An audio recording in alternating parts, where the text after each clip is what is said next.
Iprinisinta na ng pulisya ang suspect sa pagpatay sa 14 anyos na dalagitang itinago sa septic tank sa Cebu. Balitang hatid ni Chino Gaston.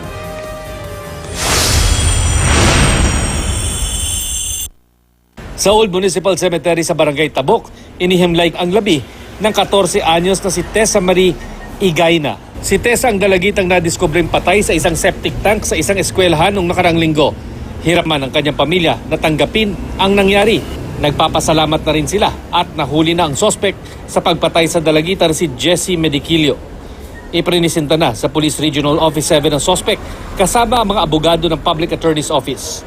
The suspect still manifested to continue in giving his testimony in relation to the crime he committed last April 5, 2019 inside a guardhouse and within the premises of the Cogon Cruz Integrated School. Ipinakita rin ang video ng reenactment kung paano pinatay sa saksak ng maraming beses ang biktima sa loob ng guardhouse gamit ang kutsilyo hanggang sa paglagay sa septic tank. Matapos ang krimen, tumakas daw ang sospek papuntang bayan ng Tabuelan kung saan siya nagtago sa kanyang mga kamag-anak. Kalaunay nahuli rin siya ng mga otoridad at mapayapa namang sumama. Ayon sa sospek, pinagsisisihan niya ang kanyang nagawa. Itinanggi naman ng sospek na may relasyon sila ng biktima. Batay kasi sa nakuhang impormasyon ng mga pulis, nagselos ang sospek sa isang lalaking nanliligaw raw sa biktima. Of course, we could say na obsession kasi nga, prior incident, 5 years niyang nagigitabangan ng ana tapos gikalbuganin niya.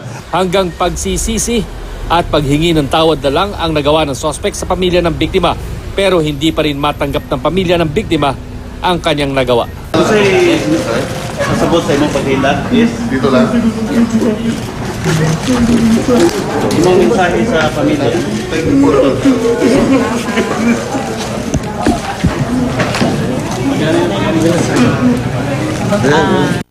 Chino Gaston, GMA News.